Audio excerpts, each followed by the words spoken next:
ہم میں سے بہت سے لوگ آیت الکرسی پڑھتے تو ہیں لیکن بغیر سمجھے، بغیر جانے کہ یہ آیت بتاتی کیا ہے تو یہ ایک آیت، لیکن اس کی فضیلت کے بارے میں بہت سی احادیث وارد ہوئی ہیں۔ ترمذی کی ایک روایت ہے حضرت ابو ہریرہ رضی اللہ تعالی عنہ سے کہ نبی صلی اللہ علیہ وسلم نے فرمایا کہ ہر چیز کا کوہان اور بلندی ہے، یعنی ہر چیز کی بلندی ہوتی ہے، اور قرآن حکیم کی بلندی سورت البقرہ ہے، اور اس میں آیت الکرسی تمام آیتوں کی سردار ہے۔ یعنی ہر چیز کی ایک بلندی ہوتی ہے۔ قرآن کی بلندی کس میں ہے؟ سورت البقرہ میں، اور سورت البقرہ میں ایک آیت ہے جو تمام آیتوں کی سردار ہے، اور وہ کون سی آیت ہے؟ آیت الکرسی۔ حضرت ابی ابن کعب سے روایت ہے کہ نبی صلی اللہ علیہ وسلم نے فرمایا، اے ابو المنذر، اللہ کی کتاب میں تمہارے پاس سب سے افضل آیت کون سی ہے؟ عرض کیا، اللہ اور اس کا رسول خوب جانتا ہے۔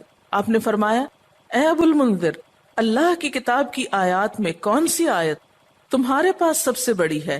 انہوں نے عرض کیا، اللہ لا الہ الا هو الحی القیوم۔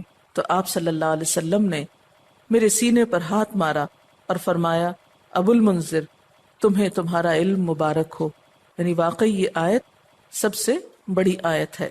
اس کے بارے میں آتا ہے، جو شخص ہر فرض نماز کے بعد آیت الکرسی پڑھ لے، اسے جنت میں جانے سے کوئی چیز نہیں روکے گی سوائے موت کے۔ اسے ابن مردویہ نے روایت کیا ہے۔ اللہ تعالیٰ نے حضرت موسیٰ بن عمران کی طرف وحی کی کہ ہر فرض نماز کے بعد آیت الکرسی پڑھ لیا کرو۔ جو شخص یہ کرے گا میں اسے شکر گزار دل، ذکر کرنے والی زبان دوں گا۔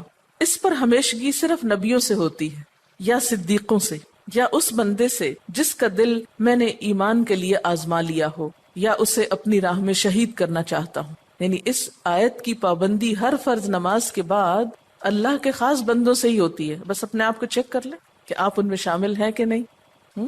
کیونکہ ہم نماز میں کچھ سوچتے رہتے ہیں، جو ہی سلام پھیرتے ہیں پھر بغیر کچھ سوچے سمجھے جو سوچ رہے ہوتے ہیں اس کو بیان کرنے لگتے ہیں، اور یہ بھول جاتے ہیں کہ یہ وقت آیت الکرسی پڑھنے کا ہے۔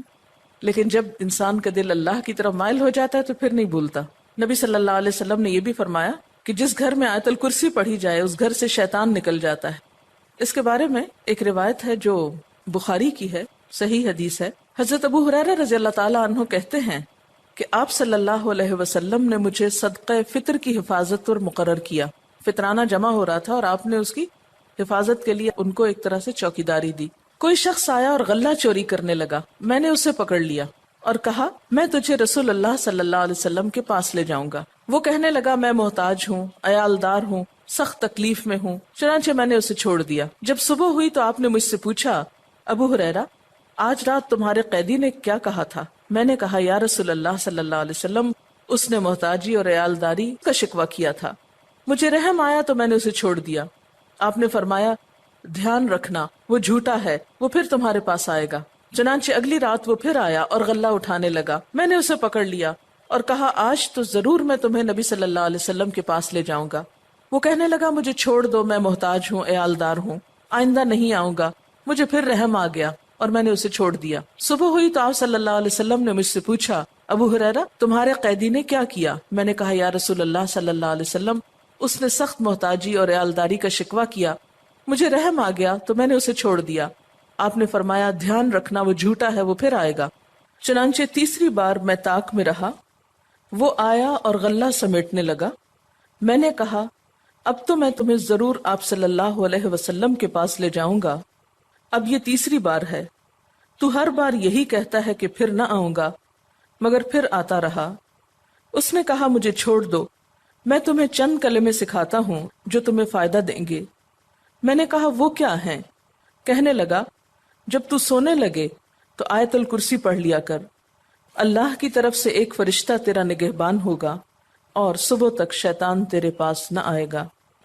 صبح ہوئی تو آپ صلی اللہ علیہ وسلم نے مجھ سے پوچھا، تیرے قیدی نے آج رات کیا کیا؟ میں نے آپ صلی اللہ علیہ وسلم کو ساری بات بتلا دی تو آپ صلی اللہ علیہ وسلم نے فرمایا، اس نے یہ بات سچی کہی، حالانکہ وہ جھوٹا ہے۔ پھر آپ نے مجھ سے کہا، ابو ہریرہ، جانتے ہو 3 راتوں سے کون تمہارے پاس آتا رہا ہے؟ میں نے کہا، نہیں۔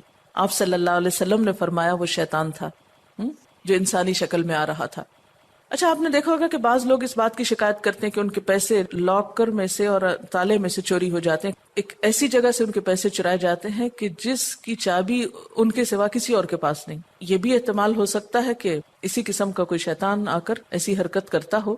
تو اس کا حل یہی ہے کہ انسان سونے سے پہلے آیت الکرسی پڑھ کر چاروں طرف پھونک مارے تو پھر حفاظت ہو جاتی. آپ گھر سے نکلنے لگے یا ایسے اپنے لاکر کو لاک کرنے لگے تو آیت الکرسی پڑھ کر اس پر پھونک مار دے تو اللہ تعالیٰ ایک چوکیدار مقرر کر دیں گے، ایک فرشتے کو، پھر کوئی نہیں چرا سکے گا اس کو. تو بہرحال آیت الکرسی جو ہے یہ بہت ہی فضیلت والی آیت ہے. چلیے اب دیکھتے ہیں کہ اس آیت میں ہے کیا. اللہ لا الہ الا ہو، اللہ تعالیٰ اس کے سوا کوئی الہ نہیں. الہ کون ہوتا ہے؟ اس کا معنی عام طور پر معبود کیا جاتا ہے، لیکن بنیادی طور پر الہ کا معنی ہوتا ہے خالق، رازق، مالک، حاجت روا، مشکل کشا، عبادت کے لائق. ظاہر ہے جس نے پیدا کیا، جو روزی دیتا ہے، وہی مالک ہونے کا حقدار ہے. پھر جو ہماری حاجتیں پوری کرتا ہے، جو ہماری مشکلیں آسان کرتا ہے، وہی اس لائق ہے کہ ہم اس کی عبادت بھی کریں. تو اللہ لا الہ الا ہو، اللہ تعالیٰ وہی عبادت کے لائق ہے. الحی القیوم، زندہ ہے، قائم رہنے والا ہے، دوسروں کو قائم رکھنے والا ہے. لا تأخذہ سنۃ ولا نوم، نہ اس کو اونگ آتی ہے اور نہ نیند آتی ہے. لہ ما فی السماوات وما فی الارض، اسی کے لیے ہے جو آسمانوں میں ہے اور جو زمین میں. من ذا الذی یشفع عندہ الا باذنہ، کون ہے جو اس کے پاس سفارش کر سکے مگر اسی کے اذن سے.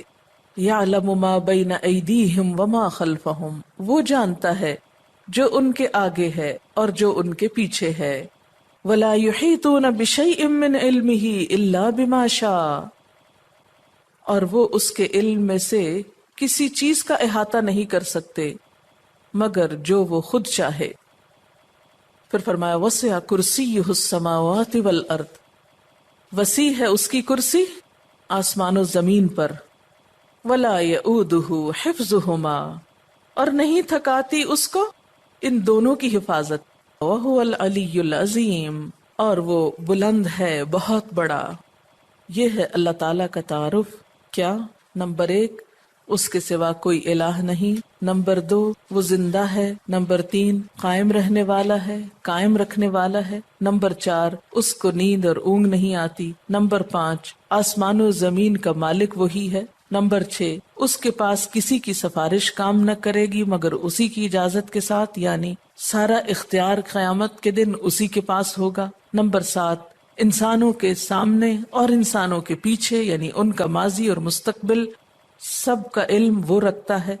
نمبر 8، اس کے علم میں سے کوئی کچھ نہیں لے سکتا مگر جتنا وہ چاہے، یعنی اللہ کے علم جیسا علم کسی اور کا نہیں. نمبر 9، اس کی حکومت، قدرت، عظمت، اقتدار یا علم آسمان و زمین پر محیط ہے، چھایا ہوا ہے. اور نمبر 10، ان دونوں کی حفاظت اس کے لیے کچھ مشکل کام نہیں.